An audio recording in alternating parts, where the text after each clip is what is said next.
Mayroong dalawang uri ng pag-ibig. Isang pag-ibig na makasarili at isang pag-ibig na hindi makasarili. Ang isang makasariling pag-ibig ay pinananatili ang iyong minamahal sa tabi mo kahit na ano ang mga pangyayari.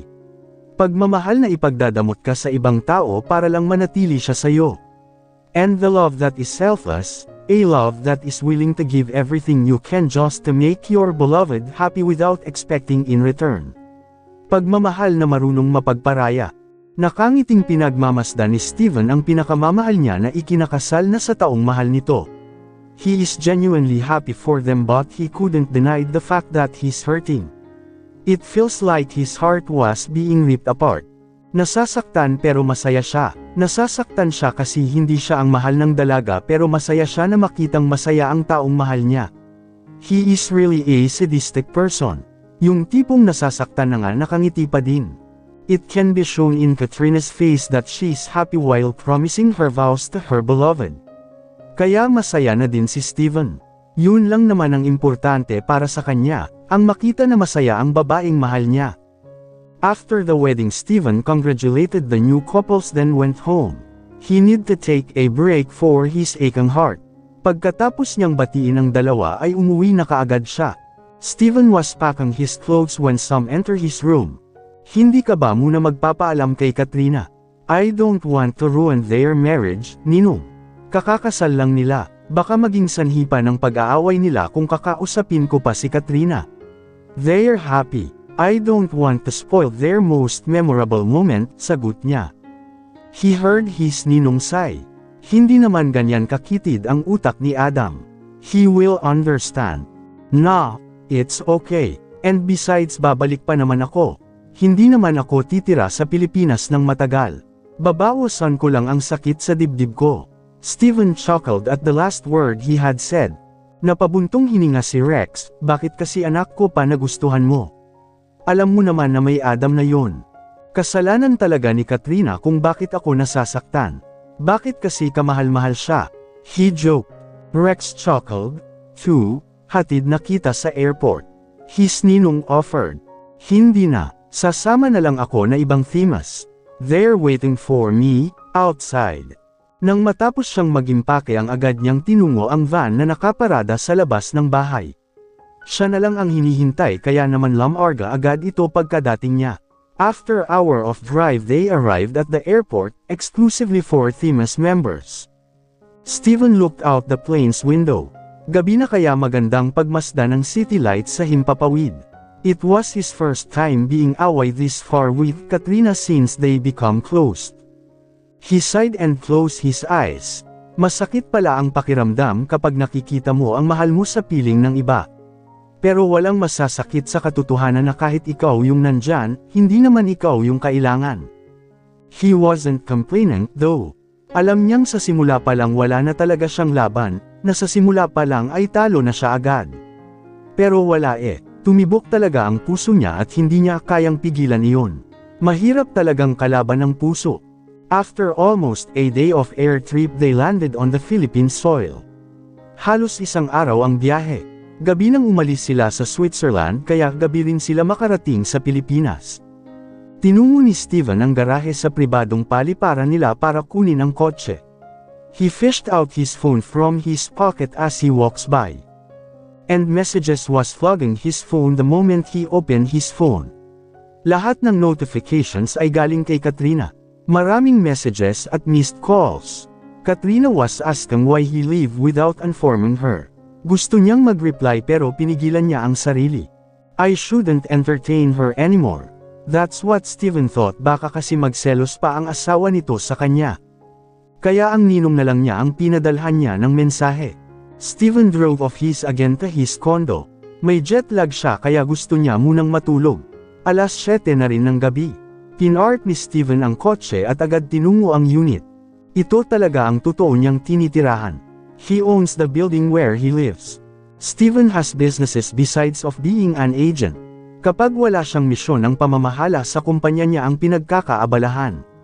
He owns various of business, condominium, supermarket, hotel chains and he even own a prestigious schools. That's his business. Hindi lang halata na isa siyang businessman dahil sa tinatago niya talaga iyon. He wanted a private life. Good evening po, sir. Bati ng guard sa kanya. Kadadating nyo lang po ba? Magandang gabi din po. Magbabakasyon lang saglit. Sagot niya sa medyo may katandaan na security guard. Bakit po pala kayo ang naka-duty, Tyberto? Asan po si Kuya Alan?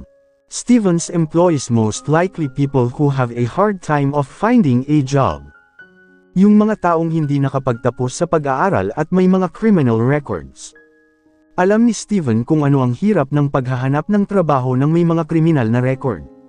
Kaya, gumawa siya ng isang pagkakataon upang gawing mas madali ang kanilang buhay. Hindi naman kasi lahat ng nakukulong ay masasamang tao. Parang si Kuya Alan lang. Si Kuya Alan ay isang ex-con, na hatulan ng kasalan na hindi naman siya ang may gawa. Mayaman kasi ang nakalaban niya sa kaso kaya ito ang naging dehado. Mahirap talagang abutin ang hustisya para sa mga kapaspalad na tao. Ngumiti ang may kaedaran na gwardya. Bagong pang-anak ko kasi ang asawa ni Alan kaya nagpalit kami ng duty. Tumango siya, pwede na ho kayong mag-out ng maaga para makauwi kayo. Andito naman na ako na lang muna ang magbabantay. Nako, sir, huwag na, magpahinga na lang ho kayo. Galing pa naman kayo sa malayong biyahe. Nahihiyang lintayan ng gwardya. Umuwi na lang po kayo ng maaga para makapagpahinga na din kayo. Oh, sir, salamat. Ninitian ni Steven ng matanda sa katumango sa unit niya na pinakataas ng building. Steven didn't bother opening the lights when he arrived at his condo. He went straight to his room. And Steven blinked a bit for the sudden light. Binuksan niya kasi ang ilaw sa loob ng kwarto niya. Bumungad naman agad ang mga litrato ni Katrina na kuha niya ng patago. Naka-frame ito at nakapatong sa bedside table niya. And again, his heart ached. Gustong niyang matulog dahil medyo may jet lag siya pero parang mawala lahat ng antok niya sa katawan matapos makita ang litrato. Imbes na matulog ay naligo si Steven at nagbihis. He needs some booze. He need to clear his mind and gather his thoughts. Oh, may lakad kayo, sir? Gulat na tanong ni Tyberto nang makita siyang nakabihis. Inom lang saglit. Broken-hearted po ako ngayon. He joked. Or was he? Hinay-hinay lang po, sir. Ingat sa biyahe. Steven quickly maneuvered the car to the nearest bar in town. Hindi siya pala inom. He hates noisy places pero gusto niyang maglasing ngayon. Just this once. Just this time. Minuto lang ang lumipas bago niya narating ang bar.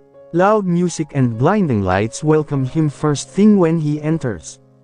Maraming naghahalikan sa kung saan-saan. Sa gilid ng hallway, sa mga table, sa pintuan ng CR.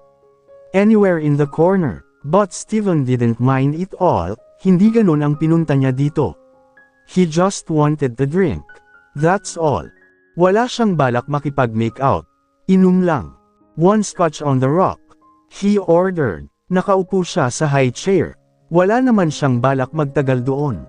Gusto lang talaga niya magpalamig. Ininom niya agad ang alak at nag-order na naman. Nakakailang baso na siya ng alak. Ramdam niya na din ang epekto nito dahil hindi naman siya sanay uminom ng mga hard drinks. He was a bit tipsy but he's still in the right mind. Steven was about to stand up from his seat when someone bumped into him. Sorry po, paumanhin ng kung sino. Sinulyapan ni Steven ang nakabangga sa kanya. It was a girl. A short girl and a tiny one. May maamong ngunit palaban itong mukha. Pilik mata na mahaba at maalon. Natural na mapulang mga labi. Hilay na medyo may kakapalan. Mga matang mapunggay at medyo maga. Ang mga mata ng babae ay namumugto at medyo namumula. Careful next time. Ani ng binata. Ang liit mo tapos nambabangga ka pa. Tinaasan siya ng kilay ng dalaga, nang hingi na nga ng sorry tapos nanlalait ka pa. Ganyan talaga kayong mga lalaki. Manloloko, mataas na boses na sabi ng babae bago umupo sa tabi niya. Kuya, isang matapang nga po na alak. Yung tipong isang inom lang, mawawala na ang pagka-broken hearted ko. Steven was puzzled. Anong connect ng sinabi niya sa panloloko? Sure ka ba, miss? Nag-aalangan na tanong ng bartender. Mukha po kasi kayong bata. Hindi na ako bata, single ng dalaga. At sure ako, gusto ko yung malalasing agad ako na alak. Steven was a bit stunned with a hint of amusement with the lady. Ang attitude pandak naman. Mababang boses na sabi niya. Sinulyapan naman siya ng dalaga.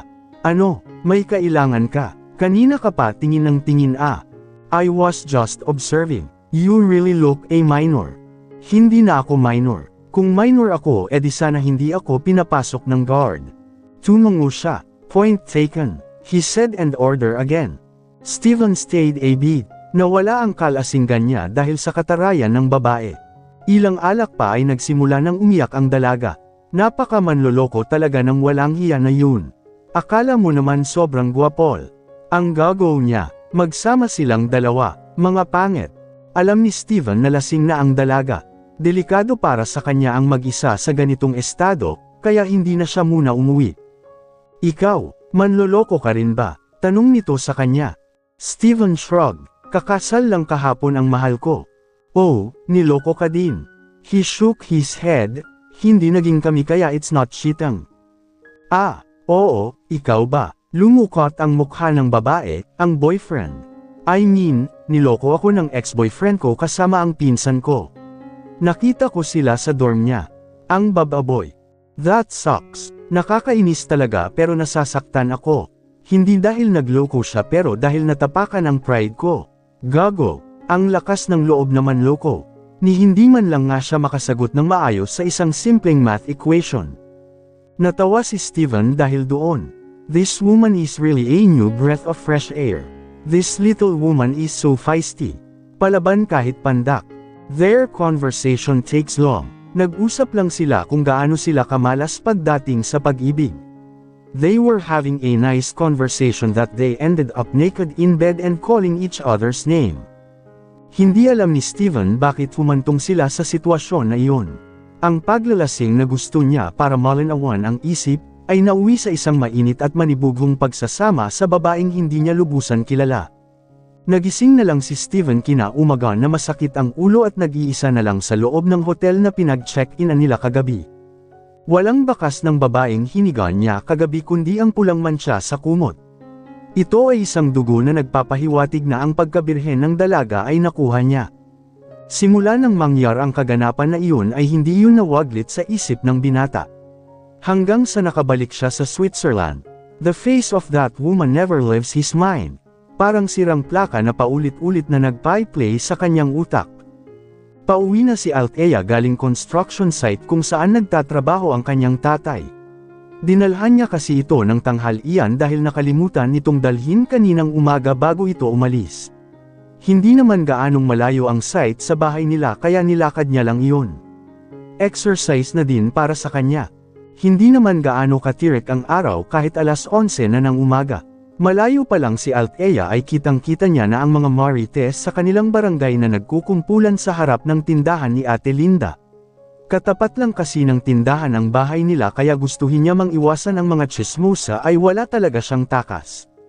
Huminga siya ng malalim at hinanda ang sarili.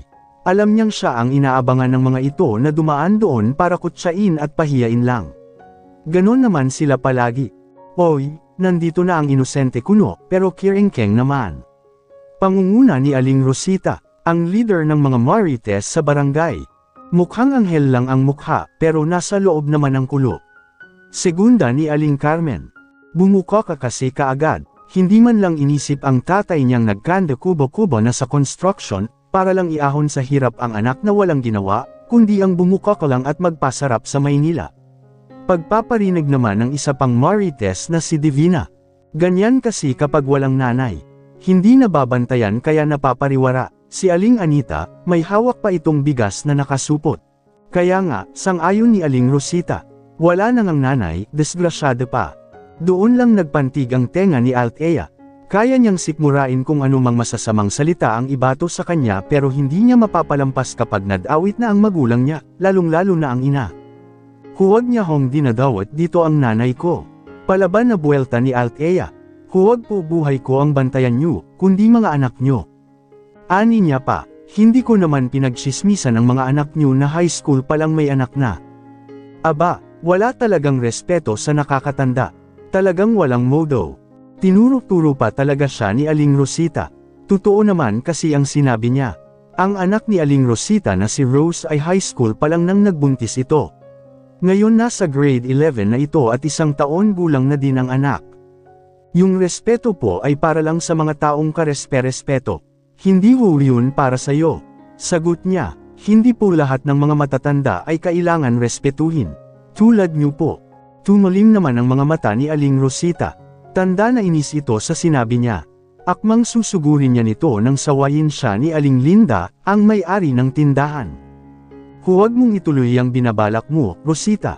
Alam mo kung anong kayang gawin ni Jaime kapag sinaktan mo yung anak niya.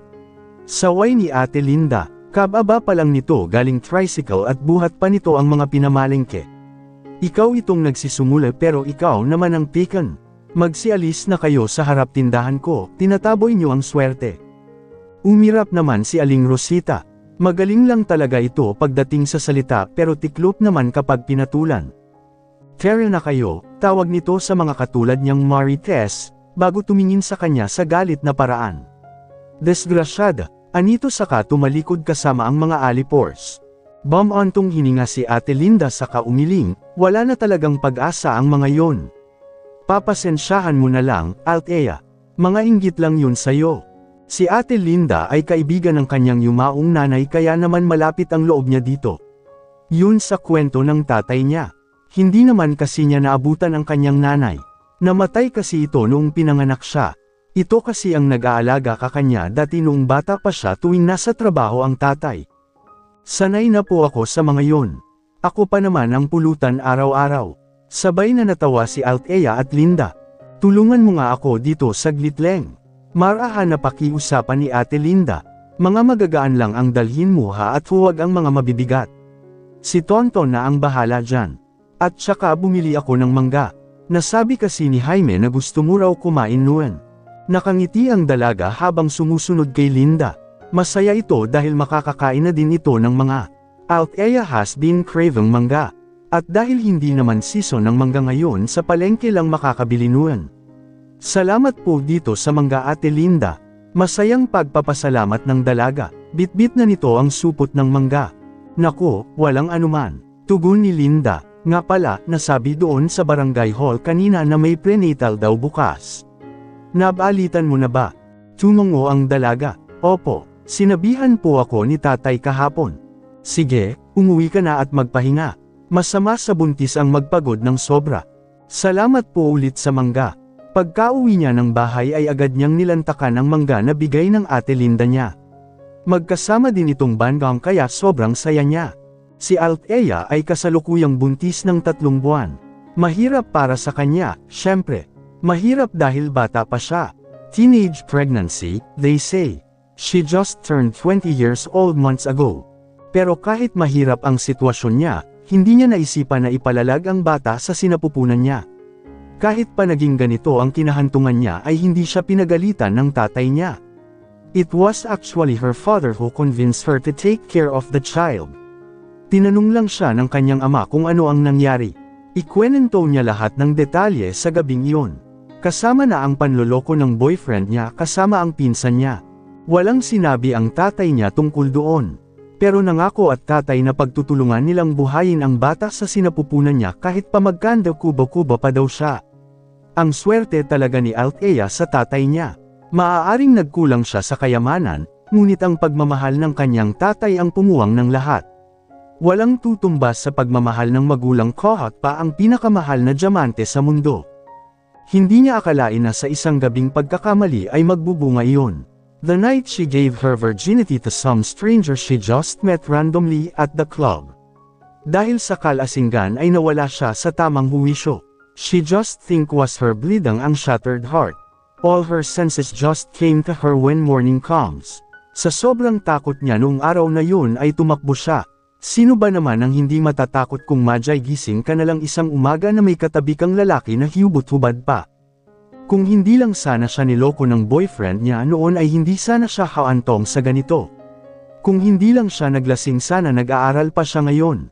But no matter how her what ifs are, she didn't regret one bit. Nanghihinayang lang pero wala siyang pinagsisisihan. She knows her mistakes. Alam niyang mali siya, naging pabaya siya. Sa murang edad ay buntis siya imbes na mag-aral para makatulong sa magulang. Ito din ang rason kung bakit niya hinahayaan na kutsain siya ng mga Marites gang. Para naman maibsan ang guilt na dinadala niya. That, she promised to herself. Oras na nakagraduate ako, bibigyan niya ng magandang buhay ang tatay, layong hindi na nito kailangan magtrabaho sa construction site para lang may maipakain at matustusan lang ang mga kailangan niya. Walang kamalay-malay na hinaplos ni Althea ang kanyang tiyan, kumakain pa rin ng mangga. Paano kaya kung magkita ulit kami ng tatay mo anak? Wala sa sariling sabi niya, tatanggapin ka kaya niya? Aakuin niya ba ang responsibilidad niya? Alam mo Ate Leng, malapit ka ng mamental. Kung nakausap mo na po ang sarili mo. Muntik nang mabitawan ni Althea ang mangga na hawak dahil sa gulat. Tonton, she shouted because of the sudden voice that appears from nowhere, bakit ka naman sumusulpot bigla? Muntik na akong maihi dahil sa gulat. Si Tonton ang bunsong anak ng Ate Linda niya. Katulad din ni Ate Linda ay Leng din ang tawag nila sa kanya. Kung saan nila nakuha ang palayaw na yun, ay hindi niya alam. Tinuwanan lang siya ni Tonton. Nawawala pa ang mga mata nito sa pagtawa. Ang epic ng mukha mo Ate Leng, tawa nito. Ang pangit tingnan. Inirapan niya ang bata. Tonton was only 9 years old. Bakit ka ba nandito? Trespassing ka ha? Pabirong pagtataray niya. Umupo sa tabi niya ang bata. Kanina pa kaya ako tawag ng tawag sa iyo hindi ka naman sumasagot. Kaya sabi ni nanay na pasok na lang daw ako baka daw kasi may ginagawa ka kaya hindi mo rinig ang pagtawag ko. Ano ba ang kailangan mo? Tonton smiled cheekily, magpapatulong ako sa assignment ko. English kasi kaya sabi ni mama sa'yo na ako magpatulong. Kinurot ni Althea ang matabang pisngi ng bata. Walang libre ngayon, lahat may bayad.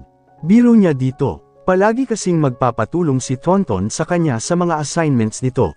Sasamahan po kita bukas sa plaza para sa prenatal niyo po. Wala naman akong klase bukas. Tapos bibilhan din po kita ng taho. Binigyan kasi ako ni Ate Tanya ng pera kahapon bago umalis. Umakto siya na parang napipilitan. Sige na nga. Yehey, galit na sigaw nito, pero isang cup lang ng taho Ate Leng ha. Tag-isa lang tayo. Tumawa siya, banibiro lang kita. Ano ba ang assignment mo? Ito po, ipinakita nito ang notebook. Ah, madali lang naman pala. Ganito lang yan. Aniya at sinimulan turuan ng bata. Hindi siya mismo ang sumasagot sa assignment nito, tinuturan niya lang. Madali lang naman turuan si Tonton kaya hindi siya nahirapan sa pag-explain.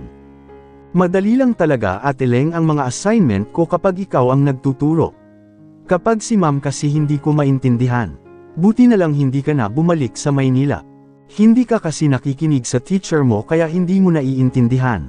Nakikinig po ako ha, depensa naman agad nito. Hindi ko lang talaga naiintindihan si ma'am. Mabilis kasi magsalita, napaka-judgmental mo talaga kahit kailan, Ate Leng. Sinasabi ko lang naman ang totoo. Hindi kaya totoo sinasabi mo. Nakikinig kaya ako kay teacher. Wala lang talaga pumapasok sa utak ko. Nakanguso na saad ni Tonton. Sana ikaw na lang teacher ko Ate Leng. Ang galing mong magturo eh. Pinisil ng dalaga ang pisngi ng bata, sus, idol mo na naman ako. Yup, pangarap, sabi pa nito maikinatawa niya. Alis na ako Ate Leng, baka tanggayin pa ako ng hangin dito. Tumawa lang ang dalaga habang pinapanood ang bata na tumakbo palabas ng bahay nila dala-dala ang notebook nito. Huwag kang tumakbo ng mabilis baka madapa ka. Paalala niya sa bata. Opo, salamat sa assignment ko. Sigaw din ito pabalik dahil medyo nakakalayo na ito. Althea laughed again and continued her mukbang session that being interrupted earlier. Kinagat niya ang huling piraso ng mangga. Sa wakas, cravings satisfied. Maagang nagising si Althea kinabukasan. Naghanda siya ng agahan at baon ng kanyang tatay Jaime. Alas 4 pa lang ay dilat na ang kanyang mata dahil nagigising na lang siya na parang hinahalukay ang kanyang tiyan. Hindi din naman siya dinadalaw ng antok kaya naghahanda na lang siya ng agahan nila at pwedeng baunin ng kanyang tatay sa trabaho. Bakit ang aga mo laging magising? Ninitian ni Althea ang kanyang tatay na kagigising lang. Naduduwal po ako, morning sickness, sagot niya. Althea and her tatay Jaime lives in a simple yet warm home. Sila lang dalawa ang magkatuwang sa buhay. Ang kwento ng tatay niya ay solong anak daw siya kaya walang ibang kamag-anak sila. Pati din ang nanay niya, solo na anak. Althea didn't grow with a mother figure. Pumanaw kasi ang nanay niya noong araw din mismo kung kailan siya ipinanganak. It was a tragic day for her tatay. Kaya minsan lang niya celebrate ang birthday niya. Actually, isang beses lang niya celebrate ang birthday niya. It was on her debut. Yun lang, parang normal na araw lang yun para sa kanya. Or most likely, sa sementeryo sila ng tatay para samahan ang inang na mayapa.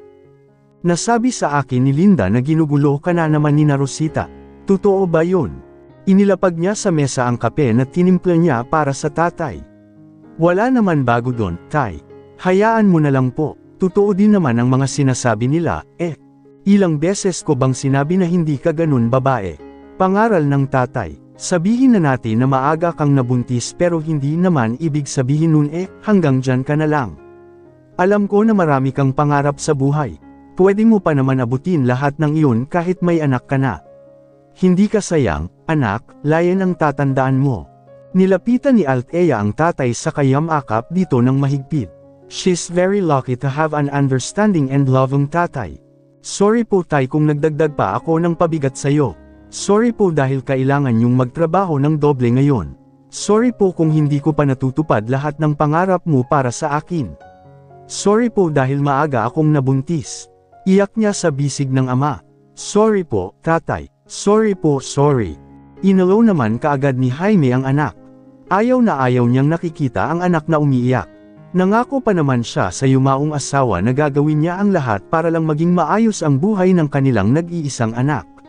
Ngayon na nakikita niya na umiiyak ito mismo sa kanya parang nagkapiraso-piraso ang puso niya. Tahan na, alaw niya sa anak. Tahan na, nak, huwag ka nang umiyak. Baka mapano ka pa. Tahan na, sige ka. Magiging iyakin din ang magiging apo ko niyan. Biro niya para gamaan ang loob ng anak sa sumeryoso. Hindi naman di ba nagrereklamo ang tatay? Hindi naman ikaw pabigat tulad ng akala mo sa sarili mo.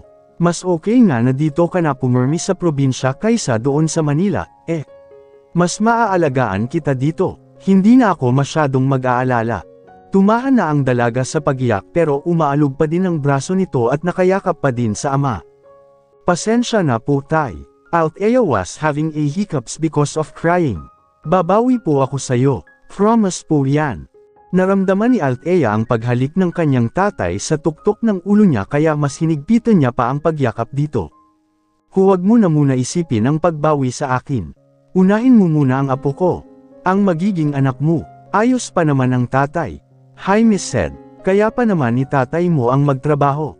Alagaan mo lang ng maayos ang apo ko, masaya na ako doon. Mahal kita tay, kayong dalawa ni nanay. Jaime laughed in harmonious way. Mahal ka din namin ng nanay mo. Tandaan mo yan, nagiging iyakin ka na ngayon, hindi ka naman ganyan dati. Pinahid ni Althea ang luha saka tumawa at kumalas sa yakap, pansin ko din po. Siguro dahil na ito sa pagbubuntis ko. Magiging mas emosyonal kasi ang mga buntis. Ganyan din dati nang pinagbuntis ka ni Aurora. Magiliw nang umiti si Jaime habang inaalala ang alaala ng kanyang pinakamamahal na asawa. Palaging umiiyak kapag hindi ako nakikita pero inis naman at palagi akong inaaway kapag nasa tabi niya ako. Humalaklak siya. Minsan hindi ko talaga maintindihan ang takbo ng isip ng nanay mo. Pero mahal na mahal ko yun kahit na may toyo palagi. Medyo hininaan pa niya ang huling sinabi na para bang ayaw nitong marinig ng yumaong asawa. Althea also laughed together with her tatay, mabuti nga po at nakayanan niya ang ugali ni nanay. Aba malamang, asawa ko siya at mahal ko. Her dad has this proud smile plastered on his lips. Ako lang talaga nakakaintindi doon. Kaya nga ako ang pinakasalan sa daming lalaki ang nagkakagusto sa nanay mo. Pero hindi ko din naman masisisi ang nanay mo.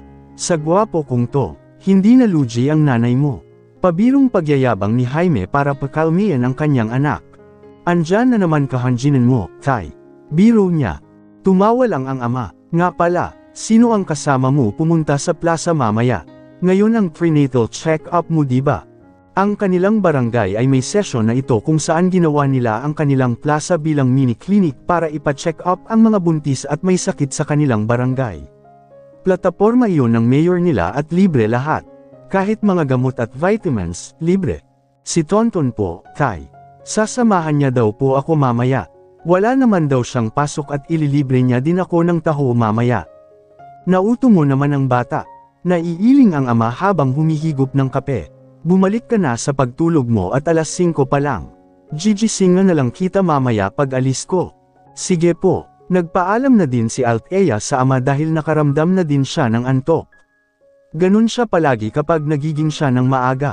Naghahanda muna siya ng agahan at baon ng tatay niya tapos matutulog ulit katapos. Ganoon na ang routine niya simula nang mabuntis siya. Naramdaman na lang ulit ni Althea na parang may humahaplos ng marahan sa buhok niya. Ate Leng, do you wanna play the snowman? Ani ng boses na humahaplos sa ulo niya. Naramdaman din niyang tumabi ito sa paghiga sa kama niya. Wake up! Wake up! The sun's awake so, we have to play. Natawa ng kunti ang dalaga. Ikaw ba yan, Ana? Ang aga mong mambulabugton. Naghikab si Althea sa kayin-akap ang katabi. Alas 9 na kaya ate, Leng. Anong maaga ka dyan? Istriktong sabi nito. Napabalikwas siya ng bangon. Bakit ngayon mo lang ako ginaisang, Ton? Mabilis ngunit maingat siyang bumangon sa higaan at lumabas. Ang baon ni tatay baka nakalimutan na naman niya. Kanina pa po umalis ang Podrakles mo, Ate Leng. Pakembot-kembot na itong umupo sa silya nila sa kusina at umakto na parang bakla dahilan para matawa siya. Kanina ka pa nga ginigising ni Tatay Jaime pero hindi ka naman bumabangon kaya tinawag niya po ako. Bagay sa'yo maging binabaeton. Try mo kaya, Tonton grimace after hearing what his Ate Leng said. Hindi naman po ako kontra sa pagiging bading po, pero lalaki ako ate. May crush na nga ako, si Abby. Yung anak ni Ate Ana. Althea curiously asked Tonton and he immediately responded with a nod. Mas lalaki pa nga yun kaysa sayo. Bakit siya? Ang tapang niya kasi ate at ang ganda-ganda pa. Tili ni Tonton na parang kinikilig. Sinuntok niya si Benten sa school kasi may inaway siya na kaklase namin tapos pinagtanggol ni Abby ang kaklase namin. Simula noon naging crush ko na siya. Naiiling na natatawa si Althea dahil kinikilig talaga si Tonton habang nagkukwento ito. Nag-almusal na lang si Althea, nakahanda naman na ang pagkain sa hapag. Sinaluhan din siya ng bata. Matapos siyang kumain ng niligpit niya muna ang pinagkainan at hinugasan. Tapos, naligo na siya at nagbihis. Nilakad lang nila ang plaza kasi malapit lang naman iyon sa bahay nila. Mga 10 minuto lang ay narating na nila ang plaza. Marami na ang nandoon at nakapila pero hindi sa prenatal na linya. Dalawa kasi ang pila na naroon, para sa prenatal at libreng check-up. Pang-apat siya sa pila, may designated seats naman na naroon para sa mga buntis kaya umupo na siya. Ate Leng dito ka lang muna ha. Bili ni Tonton sa kanya na parang batang sinasabihan. Bibili lang ako ng taho, ha? Huwag malikot, make lang dito. Mahina pang natawa si Althea sa paalala nito. Parang si tatay lang kung magbilin sa kanya. Opo, Tay, dito lang ako. Biro niya, pakibilasan na lang po. Umalis na si Tonton para bumili ng taho habang siya ay naiwan naman sa upuan. Sa lahat ng nakapila na buntis ay siya ang pinakabata. Biglang nahiya si Althea dahil dito. Sinipat kasi siya ng mga katabi. Nakaramdam siya ng kamalayan at hindi komportable, pagkatapos ay gumagapang sa kanya ang guilt. Hindi niya minsan maiwasan ang magkonsensya dahil sa maagang pagbubuntis. Hindi na lang niya pinansin ang mga mapanghusgang mata na nakatingin sa kanya. Althea knows what is going on their minds.